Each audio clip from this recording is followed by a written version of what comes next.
तेरे कलाम दियां गल्लां सच्ची जान पा देंदियां। तेरे कलाम दियां गल्लां सच्ची जान पा देंदियां। तेरे कलाम दियां गल्लां सच्ची जान पा देंदियां। वो मिठे तेरे नाम दियां गल्लां, मिठे तेरे नाम दियां गल्लां, मिठे तेरे नाम दियां गल्लां, मिठे तेरे नाम दियां गल्लां, मिठे तेरे नाम दियां गल्लां हाय जान पा देंदियां। मिठे तेरे नाम दियां गल्लां हाय जान पा देंदियां। तेरे कलाम दियां गल्लां हाय जान पा देंदियां। तेरे कलाम दियां गल्लां हाय जान पा देंदियां।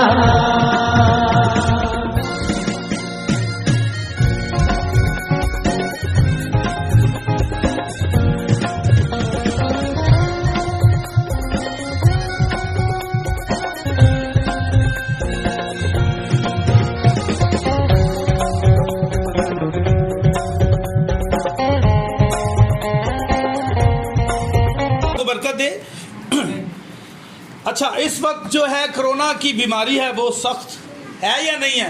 बड़ी दुनिया मर रही है, ठीक है ना, बड़े लोग बड़ी तादाद में मर रहे हैं, ये बड़ी दुख की बात है। पर देखें, इससे भी कोई खतरनाक बीमारी दुनिया में काम कर रही है, इससे भी खतरनाक बीमारी। पिछले संडे मेरा मैसेज क्या था, याद है किसी को? नासियान, रूहानी नासियान।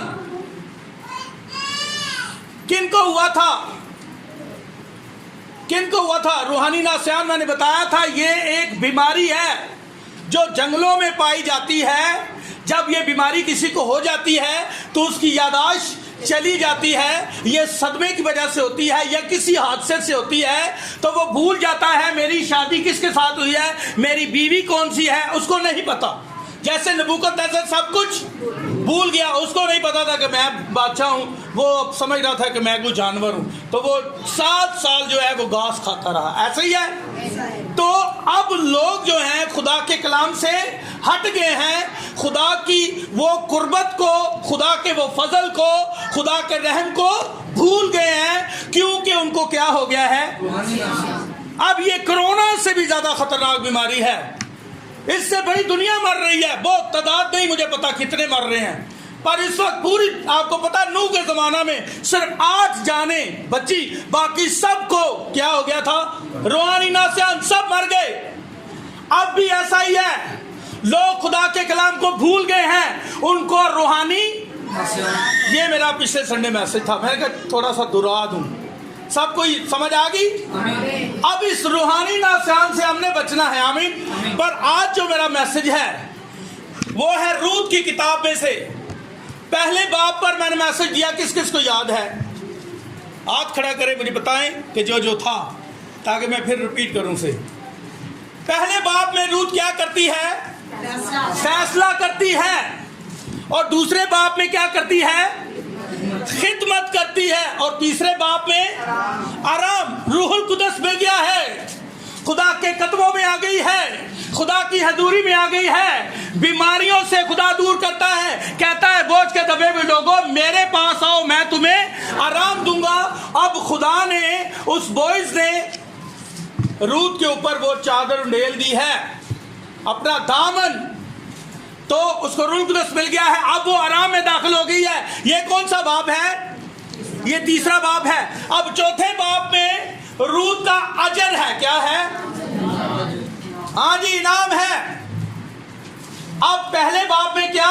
रूत फैसला करती है अपनी जिंदगी में। देखें, ये रूत की किताब, चाहे आपको पूरी बाइबल की समझ नहीं है, पर अगर आपको इस रूत की किताब की समझ आ जाए तो पूरी बाइबल इसके अंदर है। अब रूत के अंदर नहीं खो जाना। इस रूत की किताब में से अपनी जिंदगी को देखें, क्या आपने फैसला अभी तक किया है रूत की तरह? अगर नहीं किया तो अभी तक आप पहले बाब में भी नहीं है। आप किधर हैं? मुआब में हैं, अली मलक की तरह मुआब में हैं। वहां रूत थी, वो वहां से निकली, उसने फैसला किया। उसकी सास जो थी नोमी ने क्या कहा कि तुम चली जाओ। क्या किया? चली जाओ, दोनों चली जाओ, अपने अपने कुंभों में चली जाओ। और एक उर्फा चली गई तो उसने अपनी दूसरी बहू को कहा तू भी चली जा, तेरी जेठानी अपने देवताओं के पास वापस चली गई। पर उसने कहा जहां तू जाएगी मैं वहीं जाऊंगी, जहां तू रहेगी मैं वहां रहूंगी, तेरा खुदा मेरा खुदा, जहां तू मरेगी मैं वहीं मरूंगी। ठीक है ना? ऐसा ही है। हाँ, उसने फैसला कर लिया, ये है फैसला। रूत ने फैसला किया। दूसरे बाप में वो क्या करती है? खिदमत करती है, खेत में खिदमत करती है। वहां उसकी मुलाकात किसके साथ होती है? बॉयज के साथ। अब ये बॉयज जो है ये किसकी तस्बीह है? यीशु मसीह की। और रूत ये दुल्हन की तस्बीह है। अब दूसरे बाप में खिदमत करती हुई नजर आती है। अब तीसरे बाप में क्या करती है? आराम। अब ये खेत में आ गई है। आराम क्या है? रूहुल कुदस का मिलना। क्या अभी तक आपको रूहुल कुदस मिला है? डीले और सुस्त हाथों के साथ खुदा को नफरत है। क्या आपकी गवाही ठीक है? आप खुदा के साथ सही चल रहे हैं? नहीं चल रहे तो अभी तक आप आराम में दाखिल नहीं हुए। तीसरे बाप में नहीं। आप अपनी जिंदगी को देखें इसके अंदर। और चौथे बाप में क्या है? हाँ जी, चौथे बाप में क्या है? उसका इनाम है, उसका अजर है। आमीन। आए अपने कलाम की। मैं ज्यादा देर आपको खड़ा नहीं करना चाहता, मुझे याद है मैंने आपको खिलारा हुआ है, भूला नहीं हूं। कभी कभी ऐसा होता है खादम भूल जाते हैं खड़ा करके कलीसिया को, मुझे याद है मैंने आपको खड़ा किया हुआ।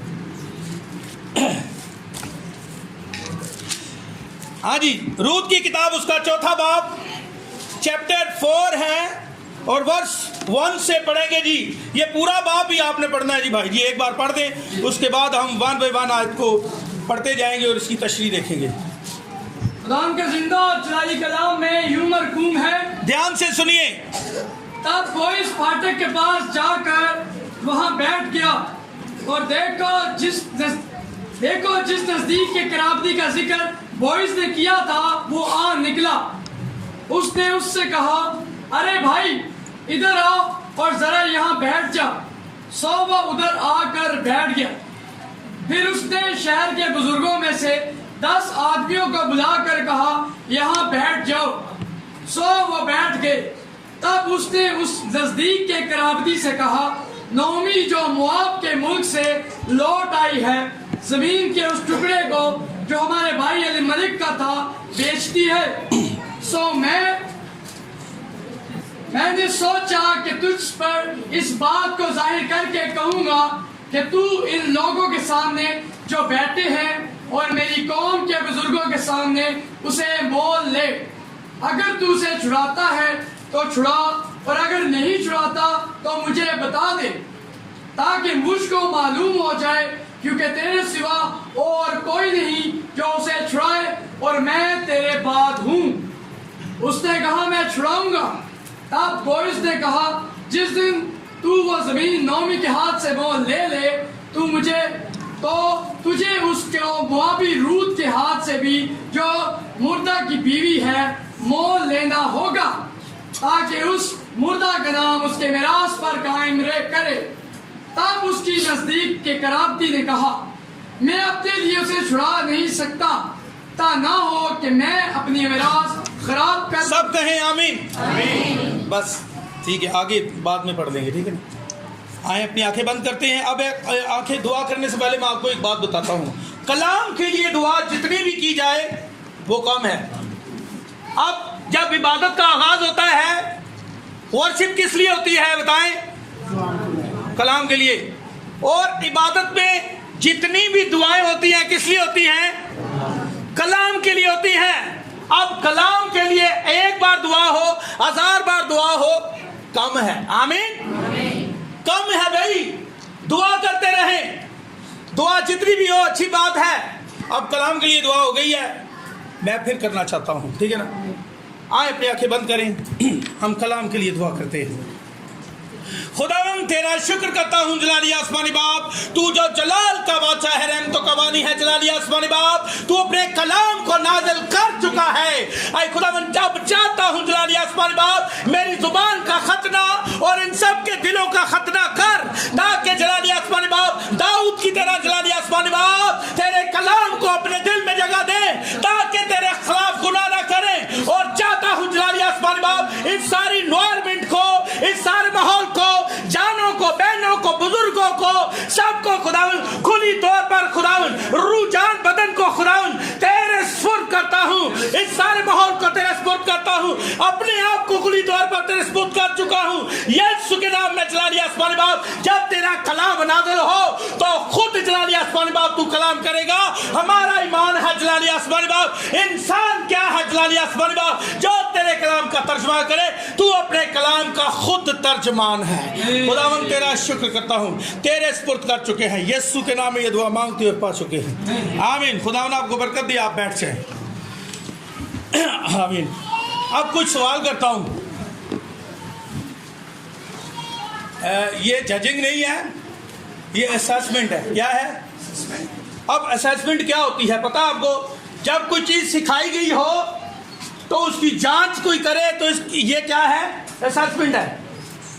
हाँ ऐसे ही है जी, क्योंकि मैं स्कूल में होता हूँ ना, मुझे इन चीज़ों का पता है। अब मैंने एक सब्जेक्ट आपको नहीं सिखाया, उसका सवाल करता हूँ तो ये फिर आ जाता है जजिंग में। किस में आ जाता है? अब थोड़ी सी असेसमेंट है। अब मुझे बताएं, पहले बाब में बोलेगा कोई भी नहीं, पहले बाब में रूत ने क्या किया? कोई भी हाथ खड़ा करे ताकि मुझे पता हो। अच्छा आप बताएं मलाइका जी। अच्छा खड़ी होकर बताएं। और फैसला क्या किया ये बताएं ना सबको, क्या फैसला किया?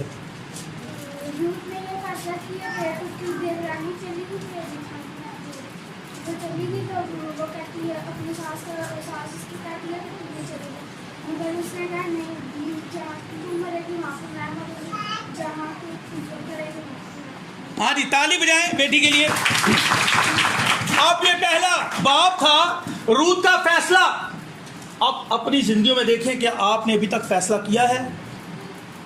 अभी तक आपके नाखून से बड़े बड़े नाखून छोटे हुए हैं, नेल्स, आपने उनको कट किया है? आपने फैसला किया है कि हम खुदा के कलाम के मुताबिक जिंदगी गुजारेंगे, खुदा के कलाम से अपने आप को तैयार करेंगे? अगर नहीं तो बेटा अभी तक आपने कोई फैसला नहीं किया। अभी तक आप पहले बाप में नहीं है, ये फैसला है। अब दूसरे बाप में रूत ने क्या किया? कौन बताएगा? दूसरे बाप में रूत ने क्या किया? आप बताएं जी। हाँ जी, बेटी के लिए ताली बजाएं। अच्छा एक बात है, एक जगह शान भाई बात करूं आपकी, कर सकता हूं? इजाजत है? अच्छा शान भाई मुझे बता रहे थे कि मैं किसी चर्च में चला गया, मैं नाम नहीं लेता, अच्छी बात नहीं है, ऐसे अच्छी बात नहीं थी, किसी का भी नाम नहीं कभी लेना चाहिए। तो जब शान भाई वहां गए तो इन्होंने मुझे बताया कि मैं वहां गया तो मैंने उनको बताया कि हम इबादत करते हैं रते में, भाई साबर के घर में। वहां एक बहन थी, खादम की वाइफ थी। उन्होंने कहा कि भाई हमारे चर्च में बड़ी बेदारी है। क्या है? हमारे चर्च में बड़ी बेदारी है। तो शान भाई ने कहा नहीं, आपके चर्च में बेदारी है पर कम है, पर जहां मैं इबादत करता हूं वहां बड़ी बेदारी है। वहां के छोटे छोटे बच्चे कलाम की बातें करते हैं, ये है असल बेदारी। नाचना कोई बेदारी नहीं है, ताली बजाना कोई बेदारी नहीं है। और दरबारा तो ही बड़ा डालचूस होता, ठीक है, सारा कुछ है। लोग आपको रोते हुए नजर आएंगे, ठीक है ना, जब ये जुलूस होते हैं कितना रोते हैं, ठीक है ना। अब बात यह है, कलाम बेदारी क्या है? खुदा का कलाम। तो मुझे शान भाई की बात बड़ी पसंद आई। इन्होंने उनको कहा नहीं, उधर बहुत बेदारी है, आपको नहीं पता, इधर कुछ भी नहीं है। इधर भी है पर वहाँ बहुत ज़्यादा है, इसलिए क्योंकि वहाँ के बच्चे भी कलाम की बातें करते हैं, बड़ी बड़ी बातें करते हैं। तो यहाँ पर देखें, छोटी सी बच्ची ने बेटी ने दुआ की थी पिछले दिनों, बड़ी अच्छी दुआ की थी। आज इसका मतलब है बच्चों को भी कलाम की समझ आ रही है। हालेलुया, खुदावंद के जलाल के लिए ताली बजाएं। ये दूसरा बाब हो गया। अब तीसरे बाब में क्या किया? दूसरे बाब में रूत को क्या मिलता है जी? कहाँ, कौन बोला है? आराम। अब आराम क्या है? वो कलाम के पास आ गई है, खुदा के पास आ गई है, उसने अब रूह कुदस हासिल कर लिया है। अब वो गुलाम नहीं रही, बल्कि क्या हो गई है? आजाद हो गई है। ये है आराम। आमीन। अब ये तीन बात क्लियर हो गए। आगे बढ़े चौथे बाब की तरफ। ताली बजाकर बताएं ताकि हम आगे बढ़ें। चले बढ़ते हैं आगे, कलाम की तरफ आते हैं। आज का जो हमारा टॉपिक है 4 बाब, उसकी पहली आयत जैकब भाई पढ़ेंगे। सिर्फ पहली आयत पढ़नी है, चौथे बाब की पहली आयत। तो बॉयज फाटक के पास जाकर वहां बैठ गया और देखो जिस नजदीक के प्राप्ति का जिक्र बॉयज ने किया था वो आ निकला। उसने उसे कहा, अरे भाई इधर आ और जरा यहाँ बैठ जा। हाँ जी। अब यहाँ पर कोई 2 खराबती हमें नजर आते हैं। कितने? अब आपको मैंने बताया था कि खराबती क्या होता है। कोई बता सकता है खराबती क्या होता है? हैं? जी, खराबती का मतलब है नजदीक का रिश्तेदार, ताए का बेटा, चाचे का बेटा या दीगर। ये क्या है? हमारे नजदीक के खराबती हैं। पर रूत का खराबती कौन था? बोइज था, जो मेरा और आपका यीशु मसीह है, वो हमारा भी खराबती है। और उसने हमारे लिए सलीब पर जान देकर हमारी मिरास हमें वापस दिलाई है। वो हमारा खराबती है। अब यहां पर एक और भी खराबती है, एक और भी है, नजर आ रहा है। जरा फिर एक बार पढ़े, जरा गौर से सुनिए। यहां पर देखें क्या है। जरा बुलंद आवाज के साथ पढ़े ताकि पीछे तक आवाज जाए। कलाम में यूं मरकूम है। जरा गौर से सुनिएगा, यहाँ कितने खराबती हैं जी? तब बॉयज फाटक के पास जाकर वहां बैठ गया और देखो जिस नजदीक के प्राप्ति का जिक्र बॉयज ने किया था। हाँ जी, बॉयज ने, हाँ जी, वो आ निकला। अब बॉयज ने जिक्र किया था कि कोई और भी नजदीक का खराबती है। अब पहली बात यह है कि ये फाटक की बात हो रही है। किसकी बात हो रही है? अब फाटक जो होता है ये शहर से बाहर होता है, यानी कि जो अपना क्या कहते हैं एंट्री है, एंट्री गेट जो होता है शहर का। जैसे कि अब हमारा ढोकरता है, जहां से ढोकरता शुरू होता है वहां पर एक गेट लगा दिया जाए तो उसे क्या कहा जाएगा? फाटक, शहर से बाहर। अब वहां पर ये बॉयज जाता है और एक और खराबती वहां आ निकलता है, वो भी आ निकला है जी। समझ आ रही है आपको? और आपको पता है कि आपका मसीह, आपका मुनज्जी, वो शहर से बाहर कलकत्ता की पहाड़ी पर आपके लिए उसने सलीब पर जान दी है। वो भी शहर से कहां था? बाहर था। यहां पर हम देखते हैं कि अब बॉयज भी कहां है? शहर के अंदर नहीं है, बल्कि कहां है? फाटक पर है। अब ये भी खराबती है, पर ये चाहता है एक और भी खराबती है, पहले उसका फैसला हो जाए। बॉयज ने उसका जिक्र किया और वो खराबती आ निकला। हाँ जी, जरा बड़े आगे जरा। जब आ निकला तो क्या हुआ? उसने उसे कहा, अरे भाई इधर आ और जरा यहाँ बैठ जा। तो वो उधर आकर बैठ गया। फिर बड़े आगे। फिर उसने शहर के बुजुर्गों में से 10 आदमियों को बुलाकर कहा, यहाँ बैठ जाओ। तो वो बैठ गए। तब उसने उस नजदीक के क्राप्ती से कहा, हाँ जी, ये बॉयज ने उस नजदीक के क्राप्ती से कहा जो दूसरा क्राप्ती है। क्या कहता है? हाँ जी, नोमी जो मुआब के मुल्क से लौट आई है, जमीन के उस टुकड़े को जो हमारे भाई अली मलक का माल था बेचती है। तो मैंने सोचा कि तुझ पर इस बात को जाहिर करके कहूँगा कि तू इन लोगों के सामने जो बैठे हैं और मेरी कौम के बुजुर्गों के बुजुर्गों। सामने उसे मोल ले। अगर तुझे छुड़ाता है तो छुड़ा, और अगर नहीं छुड़ाता तो मुझे बता दे, ताकि मुझको मालूम हो जाए, क्योंकि तेरे सिवा और कोई नहीं जो उसे छुड़ाए, और मैं तेरे बाद हूँ। उसने कहा मैं छुड़ाऊंगा। तब बॉयज ने कहा जिस दिन तू वो जमीन नोमी के हाथ से मोल ले तो तुझे उसको मुआबी रूत के हाथ से भी, जो मुर्दा की बीवी है, मोल लेना होगा, ताकि उस मुर्दा का नाम उसकी मेरास पर कायम रहे। आगे बढ़े। तब उसके नजदीक एक राबती ने कहा मैं अपने लिए उसे छुड़ा नहीं सकता। हाँ जी।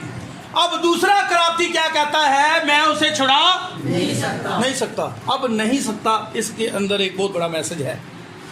अब हमारा जो कराप्ती है वो कौन है? खुदा में यीशु मसीह। पर उसने एक और नजदीक के कराप्ती को बुलाया कि तू अली मलक का जो जमीन है, उसकी जो मिरास है, उसे छुड़ा। अगर तू छुड़ाएगा तो ठीक है, जब तू नहीं छुड़ाएगा तो फिर मैं तेरे बाद हूं।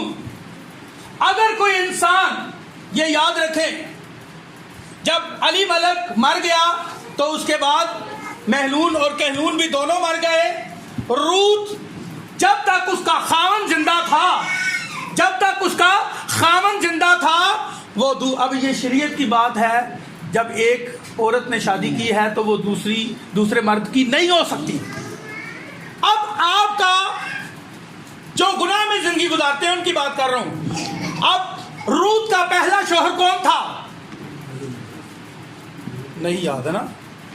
अब जब उसका शौहर मर गया तो फिर उसको एक नया शौहर मिला, वो कौन था? बोइस।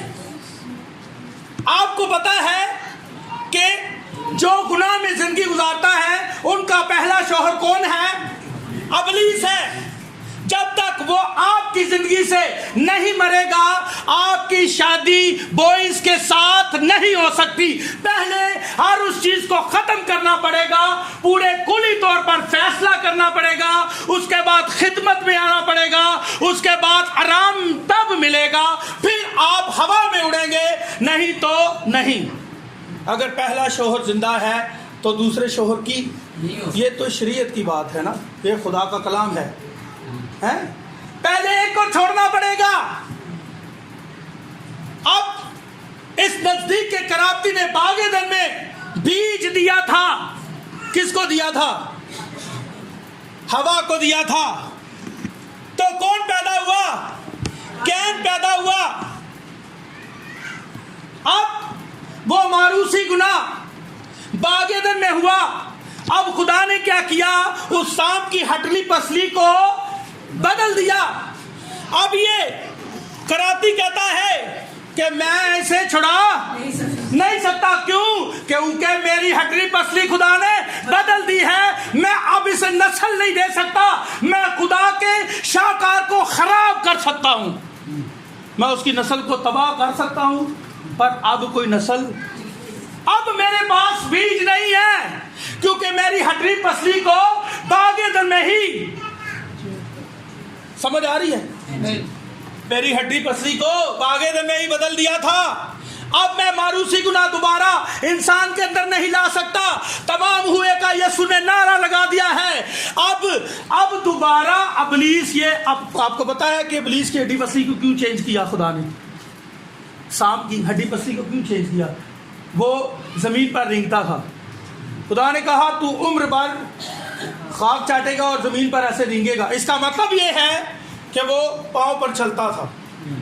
वो कुछ दस्ती जानवरों में चपाओं में चलाक था, वो होशियार था, ठीक है ना, और बड़ा चलाक था।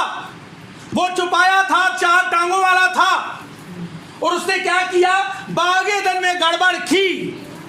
बागेदन में क्या की? गड़बड़ की, बीज दिया, मारूसी गुनाह को ले आया। और तभी तो मारूसी गुनाह को खत्म करने के लिए यीशु अल मसीह हमारे लिए दुनिया में आए, ताकि हमारी मिरास जो बागेदन में थी, मिरास किसके पास थी? आदम के पास। वो मिरास किसके पास चली गई? नहीं, इब्लीस के पास नहीं गई, खुदा के पास चली गई। ये कलाम खुदा के पास चला गया। पर ये दुनिया का मालिक वो बन बैठा, कौन? इब्लीस। ये दुनिया का मालिक वो था, क्योंकि कलाम में लिखा है जहां के खुदा ने उनकी आंखों को अंधा कर दिया है। ये नासियान है, अंधा कर दिया है, ताकि वो सुनते हुए और देखते हुए, इसी को नासियान कहते हैं। अब क्या हुआ वहां पर, जब सांप ने, जब इब्लीस को आसमान से गिराया गया। मेरे साथ निकालें जरा यसाया, अगर किसी बात जल्दी ली, यसाया की किताब,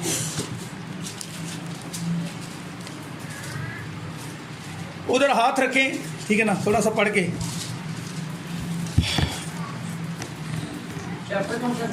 हाँ जी, चैप्टर 14 बाब है और उसकी 12 आयत से 15 आयत तक पढ़ दें।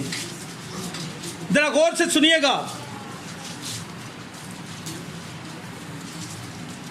जरा सुने। अब यहां इब्लीस की बात हो रही है कि ये कैसे बागेदन में आया। जी 12 आयत से पढ़ दे। ऐ सुबह के रोशन सितारे, जी ऐ सुबह के रोशन सितारे, तू क्यों कर आसमान पर से गिरा पड़ा। हाँ जी, गिरा पड़ा। ये कौन था? इब्लीस था जो आसमान से गिरा। जी ऐ कौमों को पस्त करने वाले, तू क्यों कर जमीन पर पटका गया। तू तो अपने दिल में कहता था मैं आसमान पर चढ़ जाऊंगा, मैं अपने तख्त को खुदा के सितारों से भी ऊंचा करूंगा। हाँ जी, अब यहाँ पर थोड़ी सी रुकते हैं। ये इब्लीस क्या चाहता था कि खुदा के सितारों से ऊपर, सितारों से ऊपर आना चाहता है। अब ये सितारे कौन हैं? ये मेरा टॉपिक नहीं है। ये कौन है? ये खुदा के बेटे और बेटियां हैं। वो जो दुल्हन है वो है जो चुने हुए हैं। जब यीशु मसीह पैदा हुआ तो उनका सितारा आसमान पर नजर आया, और नजूमी सितारे को देखते देखते उसकी रहनुमाई में खुदा यीशु मसीह के पास जाते हैं। ऐसे ही आप सब जो लोग चुने हुए हैं, जो रास्तबाज हैं, खुदा के चुनीदा हैं, उनके थियाफनी बदन, उनके थियाफनी बदन, उनके थियाफनी बदन, उनके जलाली बदन, उनके सितारे आसमान पर है। हालेलुया। वो हमारे मुकाम को जानता है और वो कहता है मैं इनसे भी ऊंचा मुकाम हासिल करूंगा। क्या करूंगा? इनसे ऊपर ऊपर चढ़ जाऊंगा। इब्लीस का प्रोग्राम ये था, पर वो नीचे गिरा दिया गया। जी पढ़े जरा।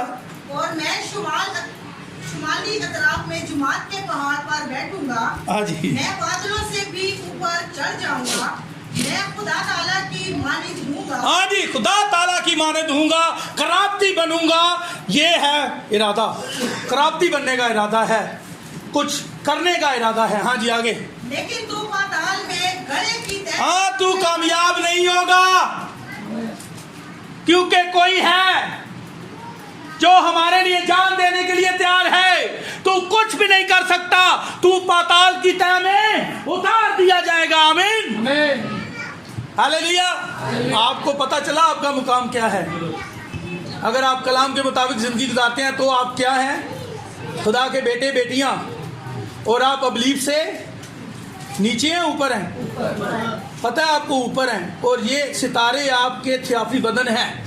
आमीन। ये सितारे जो आपको नजर आते हैं, ये एक बाइबल है। पहली बाइबल क्या है? ये है, ये है पहली बाइबल। और दूसरी बाइबल केड़ी है पता है? दूसरी यीशु अल मसीह सी, ये तो मुजस्सम होके आया, मुजस्सम कलाम में दूसरी बाइबल। अब तीसरी बाइबल जो है ये सितारे हैं। ये तीसरी बाइबल आसमान में है जिसकी अय्यूब बात करता है। हालेलुया। बुर्जों की बात करता है। ये भी एक बाइबल है, इसको समझें, ठीक है ना? ये भी खुदा सिखाता है। आमीन। अब हमारा मकाम इब्लीस से ऊपर है। क्यों? क्योंकि खुदा ने हमारे लिए सलीब पर, हम उसके चुनीदा लोग हैं, उसके बदन का हिस्सा हैं। आमीन। वो हमसे आगे नहीं जा सकता। अब वो भी कराबती है। क्या है? अब जब वो आसमान से गिराया गया तो सीधा सांप के अंदर आया। किसके अंदर आया? मुजस्सम हुआ वो, सांप के अंदर घुसा। अब सांप बोलता है, क्या करता है? बातें करता है हवा के साथ। ऐसा सांप देखा है कभी? वो बातें करता हो? वो बातें करता है। क्या खुदा ने क्या कहा है? है इस दरख्त के बारे में? वो बातें करता है जी, बातें करता है। तो चले, सारी बात आपको पता है। मैं ये तो मैसेज बड़ा ही लंबा हो जाएगा, क्योंकि अभी मैंने आगे भी बढ़ना है, पूरा बाप पड़ा हुआ है अभी। अब सांप ने वर्ग लाया किसको? हवा को। तो वो मिरास चली गई, और वो सारा जो दुनिया की दौलत है, ये जो दुनिया है, इसका खुदा ने इसका बादशाह किसे बनाया था? हालांकि मालिक तो खुदा ही है, पर खुदा ने आदम को ये सब कुछ दिया था। आमीन। पर अब आदम के हाथ से चला गया है। ये चिरिंद प्रिंद, ये सारे गधे वगैरह, घोड़े जो भी है, ठीक है, दुनिया में, ये सब आदम के क्या थे? ताबिया थे। आदम ने इन सब के नाम रखे हैं। सब कुछ इसके इख्तियार में था, पर सब कुछ चला गया, सब कुछ चला गया। जब यीशु मसीह ज़मीनी खिदमत में आए, तो यीशु मसीह को नहीं कहता कि तू मुझे झुककर सजदा कर, ये सारी शान शौकत मेरी है, जिसे चाहता हूं देता हूं, मुझे झुककर सजदा कर तो मैं सारा कुछ तुझे दे दूंगा। अब ये सारा कुछ इसके इख्तियार में है। हाँ, अब वो कहता है कि मैं भी कराबती हूँ, मैं भी क्या हूँ? नजदीक का कराबती हूँ, दावा करता है। फिर बोइज ने उसे बुलाया, फाटक में गया, उसने 10 बुजुर्गों को बुलाया और उससे कहा कि आ जाओ, बैठ जाओ इधर। बुजुर्ग भी बैठ गए और साथ वो नजदीक का कराबती भी बैठ गया, और बोइज भी जो कराबती है असल में, वो भी बैठ गया, जिसने हमारे लिए जान दी है। और उसने कहा तू अब रूत को क्या कर? छुड़ा उसकी। अब रूत से पहले किसकी बात हो रही है पता आपको? जरा पढ़े, जरा जैकब भाई पढ़े। हाँ जी, नोमी की बात हो रही है, पढ़े जी जरा मैं इस तरफ ध्यान लाना चाहता हूँ आपका। छोड़ा था माफी। हाँ जी, थोड़ा सा ऊपर से पढ़े। तो वाइफ ने कहा जिस दिन तू वो जमीन नोमी के हाथ से मोल ले। अब यहाँ पर रूत की बात नहीं हो रही, किसकी हो रही है? नोमी की बात हो रही है। आपको पता है खुदा यीशु मसीह पहले किसके लिए आए थे? यहाँ नोमी जो है किसकी तशबीह है? इस्राएल की। वो इस्राएल की मिरास की बात करता है, क्योंकि उसने कहा था मैं इस्राएल की खोई हुई बहनों के साथ किसी और के लिए बुलाया नहीं गया। इस्राएल के बाद, नोमी के बाद वो किसकी बात करता है? रूत की करता है। बात समझ आ रही है आपको? समझ आ रही है सबको? आमीन। खुदावन आपको बरकत दे। अब खुदावन यीशु मसीह उनके लिए आया था, इस्राएल के लिए आया था, पर इस्राएल ने कबूल। तो फिर किन के लिए मौका मिला? किन को मिला? गैर कौमों के लिए दरवाजा खुल गया, क्योंकि इस्राएल ने उसे कबूल नहीं किया। उन्होंने उसे अपने इबादत खानों से धक्के मारकर निकाल दिया, और जब उसे निकाल दिया गया तो खुदा ने फिर रुख गैर कौम की तरफ किया। यहां भी पहले नोमी की बात होती है। किसकी होती है? नोमी की विरासत की बात हो रही है, रूत बाद में आएगी, ठीक है ना? हाँ जी, पढ़े जी जरा। तो तुझे उसको मुआबी रूत के हाथ से भी जो मुर्दा की बीवी है मोल लेना हो। हाँ जी, मुर्दा की बीवी है तभी ले सकता है, अगर जिंदा की बीवी होती तो फिर नहीं ले सकता। अगर अभी तक इब्लीस जिंदा है ना, तो फिर कुछ नहीं हो सकता, ठीक है ना? पहले इब्लीस को अपने अंदर से ख़त्म करना है, तभी रूह कुदस मिलेगा। हमें थोड़ी मिलता है, दूसरा खावन भी मिल सकता है ऐसे। समझ आ रही है आपको? अगर यीशु मसीह को हासिल करना है तो इब्लीस की सारी जो जितनी भी गंदी हरकतें हैं वो सबको क्या करना पड़ेगा? तर्क करना पड़ेगा। फिर ही खुदावंद यीशु मसीह आएंगे, फैसला करना पड़ेगा। हाँ जी, पढ़े जी जरा। ताकि उस मुर्दा का नाम उसकी मिरास पर कायम करे। हाँ जी। तब उसके नजदीक एक राबती ने कहा मैं अपने लिए उसे छुड़ा नहीं सकता। हाँ जी, मैं नहीं छुड़ा सकता, मैं अब इसे बीज नहीं दे सकता, मैं इसको मिरास वापस कर सकता हूं। ये दुनिया, कलाम नहीं, ये दुनिया वापस कर सकता हूं, इसे तख्त दे सकता हूं। और देखें यीशु मसीह को भी उसने कहा सजदाकार मैं सब कुछ तुझे दे दूंगा। वो आपको भी देने के लिए तैयार है, पर वो कहता है कि मैं बीज नहीं दे सकता, मैं इसके लिए कफारा नहीं दे सकता। आपको पता है कि मकाशा की किताब उसका 5 बाब उसकी पहली आयत से अगर आगे पढ़े हम, वहाँ लिखा है कि इस नबूवत की किताब को, इस मोहरों को तोड़ने के लायक कोई भी नहीं। योना कहता है कोई भी इस लायक नहीं है, ना कोई जमीन के नीचे, ना कोई जमीन पर, ना कोई आसमान पर, कोई शख्स इस लायक ही नहीं है कि इस किताब को खोले, यहाँ इस पर नजर करने के लायक कोई भी नहीं निकला। और योना इस बात पर रोने लगा। और बुजुर्गों में से यहां भी बुजुर्ग हमें नजर आ रहे हैं, यहां भी बुजुर्ग बैठे हुए हैं फैसले के लिए। वो इसने बुजुर्गों को बुला लिया है, अब वहां भी बुजुर्ग हैं और कहा जा रहा है कि कोई भी इस लायक नहीं है। और वहां पर यहां पर योना कह रहा मुकाशा की किताब में कि कोई भी इस लायक नहीं है, ना कोई आसमान पर, ना कोई जमीन पर, कोई शख्स है नहीं है, ना कोई जमीन के नीचे। और वहां बॉयज के सामने एक और है जो अबलीस है, वो भी कह रहा है कि मैं इसे छुड़ा। और भाई कोई इस लायक ही नहीं है, कोई नहीं छुड़ा सकता, सिर्फ यीशु उसे छुड़ा सकता है। उसके लिए ताली बजाइए, उसी ने हमारे लिए असली पर जान दी है। अब यहां पर भी बुजुर्ग हैं, वहां पर भी बुजुर्ग थे और यहां पर भी बुजुर्ग हैं। और बुजुर्गों में से एक ने कहा योना मत रो, यहूदा के कबीले का बब्बर गालिब आया है, वो गालिब आया है। यहूदा के कबीले का बब्बर गालिब आया है। एक वही है जो आपकी मिरास वापस दिला सकता है। अब यहां पर ये जो दूसरा कराप्ती है ये इब्लीस है। क्या है? ये वही सांप है। और क्या कहता है कि मैं इसे छुड़ा, कहता मैं नहीं छुड़ा सकता इसे। यहां जी आगे पढ़े तरफ, क्यों नहीं छुड़ा सकता? क्योंकि मेरी, हाँ जी, मैं अपनी मिरास खराब, हाँ जी, मैं अपनी मिरास खराब मत करूंगा। ये ना हो कि मेरी मिरास खराब हो जाए, मैं नहीं इसे छुड़ा सकता आगे। उसके छुड़ाने का जो मेरा हक है उसे तू ले। हाँ जी, तू ले ले, मैं नहीं छुड़ा सकता। मेरी हड्डी पसली को चेंज कर दिया गया है। अब मैं मारूसी गुनाह का गड़बड़ दोबारा नहीं कर सकता। अब मैं कोई मजीद बीज नहीं दे सकता, नस्ल नहीं दे सकता। वहां लिखा हुआ है ना कि मैं तेरी, क्या लिखा है पूरा पढ़े? अच्छा, एक तो होगी औरत की नस्ल, तो दूसरी कौन सी है? ये कौन, किसके साथ खुदा बात कर रहा है? सांप के साथ बात कर रहा था ना। उससे कहा मैं तेरी नस्ल और औरत की नस्ल है, सांप की नस्ल। गौर करें इस बात पे। वो कहता है मैं तेरी नस्ल और औरत की नस्ल के दरमियान दावा डालूंगा। औरत की नस्ल कौन है? यीशु मसीह है। हम रूहानी एतबार में हम भी यीशु मसीह की क्या है? नस्ल हैं। जब तक कोई नए सिरे से पैदा ना हो वो आसमान की बादशाही में दाखिल। जब हम नए सिरे से पैदा होते हैं तो फिर पौलुस कहता है अब मैं जिंदा न रहा बल्कि मसीह मुझ में जिंदा है और मैं मसीह के जख्म अपने बदन पर लिए फिरता हूँ। आमीन। हम जितनों ने मसीह यीशु में शामिल होने का बपतिस्मा लिया, उसकी मौत में शामिल, समझ आ रही है आपको? हम उसकी मौत में शामिल होकर बपतिस्मा लेकर नई जिंदगी हासिल करके अब हम उसके बेटे और बेटियां बन गए हैं। अब हम वो नस्ल हैं। आमीन। पर हमारी अदावत, हमारा झगड़ा, हमारी लड़ाई लोगों के साथ नहीं है। किसके साथ है? इसी के साथ है। इसी की बात की कि तुम्हारी जंग खून और गोश्त के साथ नहीं है, शैतानी फौजों के साथ है।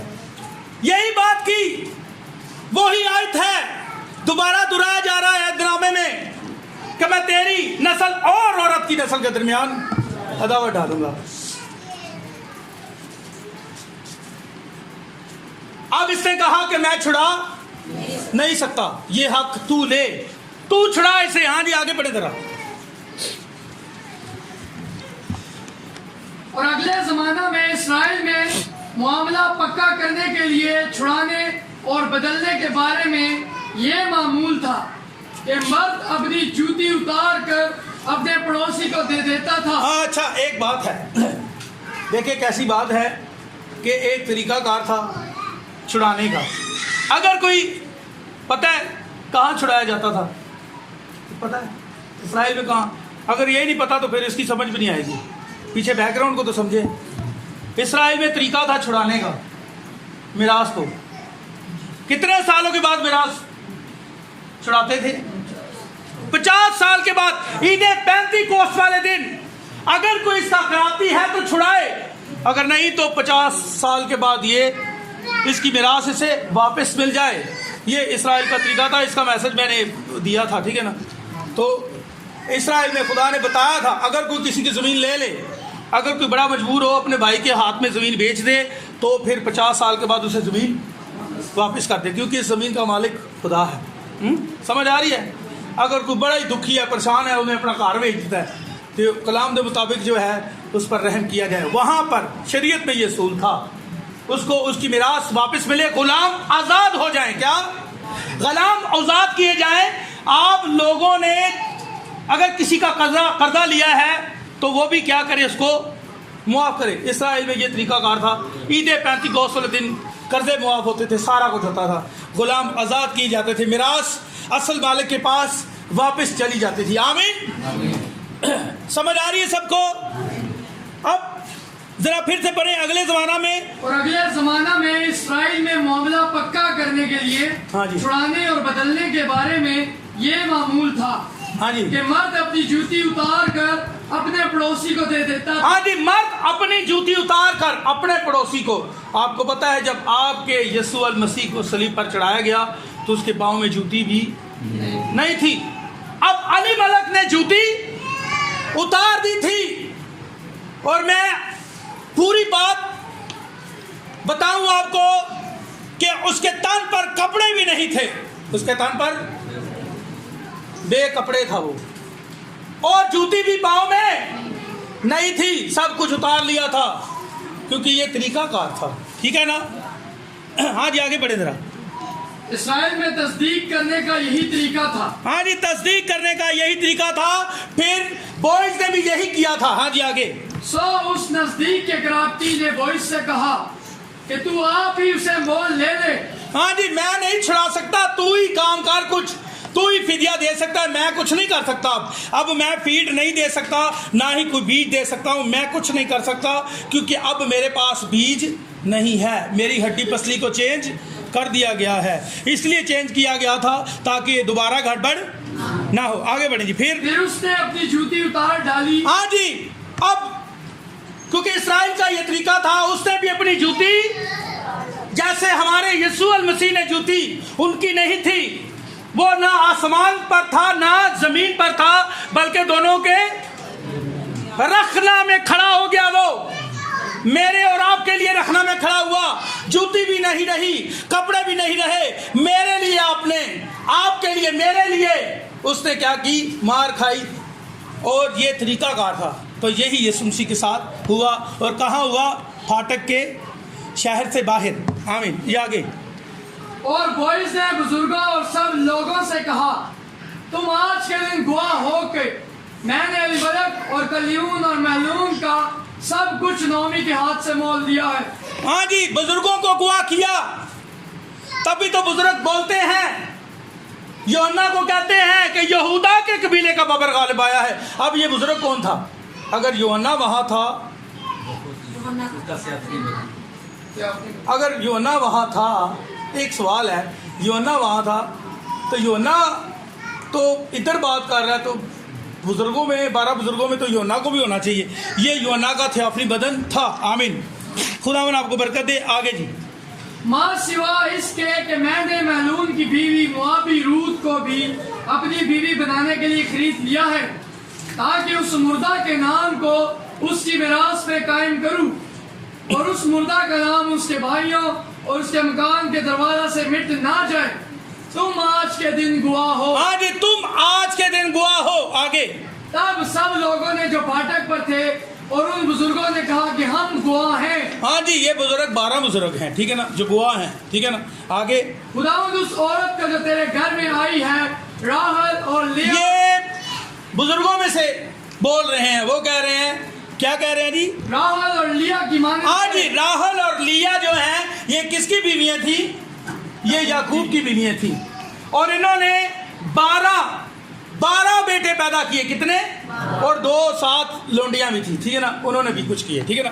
तो 12 बेटे इनके वसीला से आए। इन्होंने इस्राएली खानदान को क्या कर दिया? भर दिया। आमीन। और वो कह रहा कि ऐसे ही खुदा इसको भी बरकत दे। हाँ जी। दोनों ने इसराइल का घर आबाद किया। हाँ जी आगे। और तू इफ्राता में तहसीन और अफरीन का काम करे और बैतलहम में तेरा नाम हो। हाँ जी आगे। और तेरा घर उस नस्ल से जो खुदावन तुझे इस औरत से दे, फारस के घर की तरह हो जो यहूदा से तिबर की हवा। आगे। सो बोइज ने रूत को लिया और वो उसकी बीवी। हाँ जी, अब किसकी बीवी बन गई? कब बनी? अब उसका खावन जिंदा था, मर गया था। जब खावन जिंदा है तो वो किसी दूसरे की नहीं हो सकती। खावन के होते हुए अगर होएगी तो वो किस में आ जाएगा? गुनाह में आ जाएगा। अब उसका खावन मर चुका है, जो बीमारी था, तो जब अपने पहले खावन से छूट गई, उससे आज़ाद हो गई, उस गुलामी से आज़ाद हो गई, उन तंजीमों से आज़ाद हो गई, तो फिर यीशु अल मसीह उन सारी रस्मों रिवाजों से आज़ाद हो गई, तो खुदावंद यीशु मसीह उसकी ज़िंदगी में आ गए। आमीन। और जब तक अबलीस का कुछ हमारे अंदर है, हम यीशु मसीह को हासिल नहीं कर सकते। रूत ने फैसला किया था, उससे ज़बरदस्त फैसला किया, तभी उस पर दामन आया और खुदावंद यीशु अल मसीह भी उसकी ज़िंदगी में आ गए और उसे वो शोहर मिला। आमीन। अभी तक ये कलाम पूरा नहीं हुआ। आगे। और उसने उससे खलबत की और खुदावन के फजल से वो हामला हुई और उसके बेटा हुआ और औरतों ने नामी। हाँ जी। अच्छा, मुकाशा की किताब। अब वो हामला होती है, कौन हामला होती है? रूत हामला होती है। इसका मतलब हामला नहीं है, इसका मतलब कुछ और है। ये रूहानी बात है, इसको समझें ज़रा। मुकाशा की किताब में साथ निकालें तो फिर आपको समझ आ जाएगा।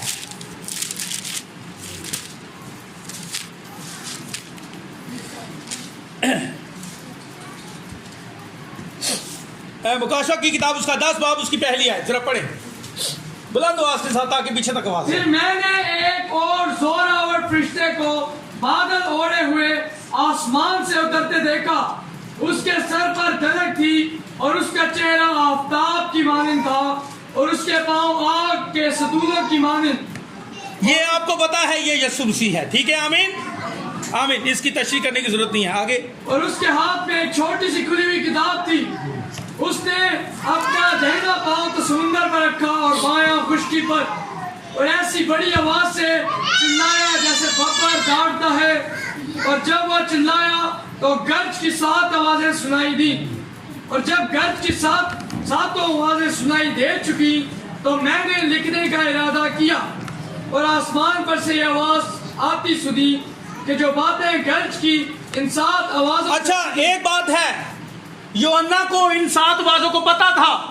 यूहन्ना को पता था और उसने कहा इसको पोशीदा रख, इसे पोशीदा रख, ये सिर्फ दुल्हन के लिए है। ये यूहन्ना दुल्हन की तशबीह है। उसने कहा इसको पोशीदा रख, दूसरे लोगों को नहीं पता चलेगा, आपको पता है। ये 7 गरजें, 7 मोहरे। आमीन। कुछ लोग कहते हैं जी इसको तो पोशीदा रखने के लिए कहा गया था, और पोशीदा तुहाडे तो रखने से क्या गया सी, दुल्हन तो पता सी, यूहन्ना पता सी, यूहन्ना लिखण लगा है। तो अच्छा, जो कोई लिखण का इरादा करता तो उन्हें पता होता या नहीं पता होता? उसको पता होता है ना। और यूहन्ना ने लिखने का इरादा किया, उसने कहा नहीं, ये सिर्फ दुल्हन के लिए है, ये दूसरों के लिए नहीं है। हाँ जी, आगे जी बढ़े। उनको पोशीदा रख और तहरीर ना कर। हाँ जी। और जिस फरिश्ते को मैंने समुंदर और खुश्की पर खड़े देखा था, उसने अपना दाहिना हाथ आसमान की तरफ उठाया। अब असल बात आ रही है जी पढ़े जरा। और जो अब्दुल अबाद जिंदा रहेगा और जिसने आसमान और उसके अंदर की चीजें और जमीन और उसके ऊपर की चीजें और समुंदर और उसके अंदर की चीजें पैदा की हैं, उसकी कसम खा कर कहा कि अब और देर ना होगी, बल्कि 7 फरिश्ता की आवाज देने के जमाना में जब वह नरसिंगा फूकने को होगा तो खुदा का पोशीदा मतलब उस खुशखबरी के मुवाफिक जो उसने अपने बंदों नबियों को दी थी पूरा होगा। और जिस आवाज देने वाले को मैंने आसमान पर बोलते सुना था, उसने फिर मुझसे मुखातिब होकर कहा कि जा उस फरिश्ते के हाथ में से जो समुंदर और खुश्की पर खड़ा है वो खुली हुई किताब ले ले। हाँ जी, वो खुली हुई किताब, ये तेरी मिरास है जो खुदा के पास वापस चली गई थी। इसको वापस ले ले।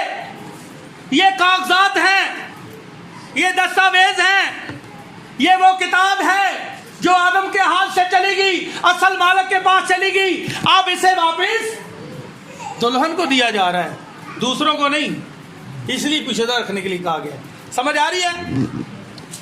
अब ये किताब जो तूने फरिश्ते के हाथ में देखी है, इसके हाथ से जाकर ले ले। आगे क्या बात है जी? तब मैंने उस फरिश्ते के पास जाकर कहा कि ये छोटी किताब मुझे दे दे। हाँ जी, छोटी किताब मुझे दे दे। उसने मुझसे कहा कि ले इसे खा ले। हाँ जी, खा ले नू, आगे खाएंगे तो क्या होगा? ये तेरा पेट तो कड़वा कर। हाँ जी, तेरा पेट कड़वा कर देगी, तेरे अंदर जो अबलीस का कुछ है उसको खत्म करेगी, तेरे पेट को कड़वा करेगी। इसका मतलब है तू हामला होगी जी, मगर तेरे मुंह में शहद की तरह मीठी लगेगी। बस मैं वो छोटी किताब उस फरिश्ते के हाथ से लेकर खा गया। वो मेरे मुंह में तो शहद की तरह मीठी लगी, मगर जब मैं उसे खा गया तो मेरा पेट कड़वा हो गया। हाँ जी, कड़वा हो गया। अब कलाम, अब आमला होने का मतलब ये नहीं है कोई ऐसी बात है, नहीं, ऐसी बात नहीं है। ये इसका मतलब ये है कि खुदा का कलाम आपके अंदर है, आपने खुदा के कलाम को खा लिया है। अब हामला होने का मतलब यह है कि अब ये कलाम दूसरों तक जाएगा। आमीन। समझ आ रही है? ये रूहानी बात है, जिस्मानी बात नहीं है। अब रूत भी जब उसकी शादी हो जाती है बोइस के साथ, तो वो भी हामला होती है। अब उससे एक बेटा पैदा होता है जी, क्या नाम है उसका, देखिए जरा।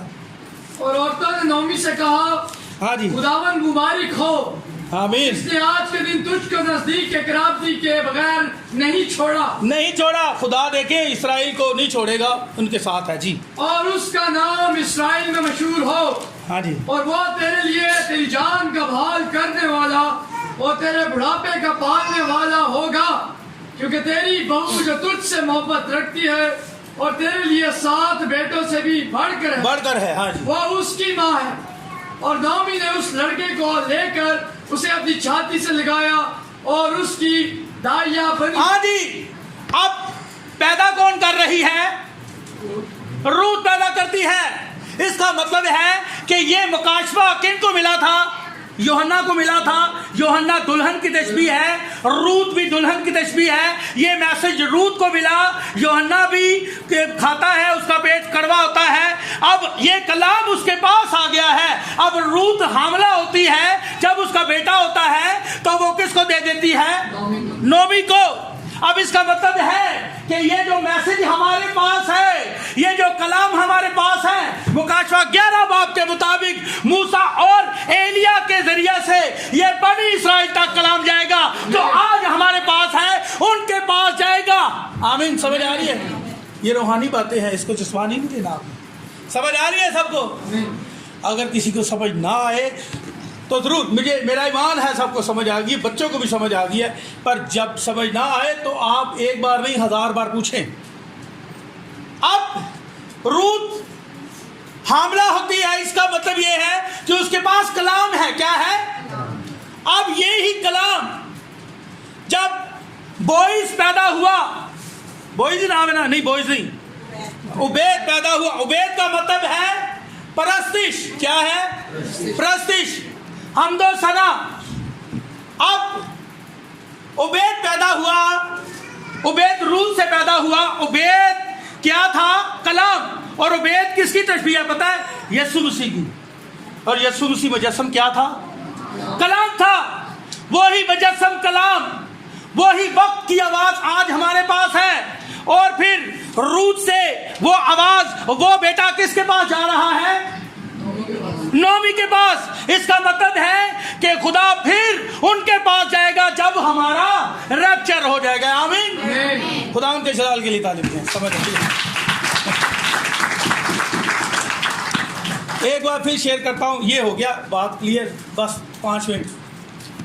कि जब यूहन्ना ने लिखने का इरादा किया, सोचे बात को।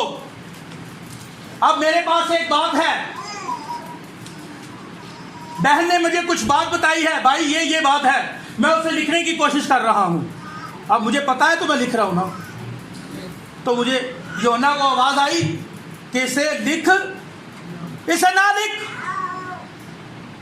और योना किसकी तशबीह है? दुल्हन की। ये मैसेज सिर्फ दुल्हन के लिए है, इसे मत लिख, ये दूसरों के लिए नहीं है। आमीन। अब हैकल में कितने दर्जे थे? पहला सहन, दूसरा पाक मकाम, तीसरा पाक करीम मकाम। आम बंदे आ सकते हैं? अब ये वो बेडरूम है, ये वो जगह है जहां सिर्फ दुल्हन और दुल्हा है। यहाँ कोई आम फैम लोग, अब आम लोग सहन में आ सकते हैं, टीवी लॉन्च वगैरह जो कमरे होते हैं वहां आ सकते हैं, पर जो मेन कमरा होता है दुल्हन का, वहां आने की इजाजत नहीं है। कहा है कि ये मैसेज योना को पता था तो तभी उसने लिखने का इरादा किया ना, समझे बात को। और भाई जब आपको मैसेज मिलता है तो आप क्या करते हैं? उसे तहरीर करते हैं। और एवं ही तहरीर करने लग कोई बंदा जो कुछ पता ही ना हो, फिर खुदा ने मना किया कि ना लिख। इसका मतलब है कि योना को पता था कि क्या है, मैं क्या लिखने जा रहा हूं। उसके पास मैसेज था पर उसने लिखने की कोशिश की, पर खुदा ने उसे रोक दिया, इसे ना लिख। इसका मतलब यह है कि ये सिर्फ दुल्हन के लिए है, दूसरों के लिए नहीं है। बात को समझें, बात को समझें। कुछ लोग इस वक्त जो है ना बड़ी गड़बड़ पैदा कर रहे हैं कलाम में, ठीक है ना। होशियार रहें, होशियार रहें, ठीक है ना। ये 7 गरजें क्या हैं? ये 7 मोहरे हैं, ये 7 मोहरे हैं। ये वक्त की आवाज है जो सिर्फ किसके लिए है? दुल्हन के लिए। अरुण भाई, आपकी भेद की बातें उनके पास है, इनकी बातें आपके पास हैं, किसी और के साथ शेयर करते हैं आप? अपने शोहर की बात किसी और के साथ शेयर करते हैं? बहन रीटा, आप बताएं। कोई भी बहन जो शादीशुदा है उसको चाहिए कि वो अपने खावन का सीक्रेट रखे, दूसरों के साथ मत शेयर करे। खुदा ने मना किया है। अब योना ने लिखने का इरादा किया। योना दुल्हन है, वो दुल्हा है। योना दुल्हन की तशबीह, उसने लिखने का इरादा किया था। उसे पता है तो उन्हें लिखने का इरादा किया है ना।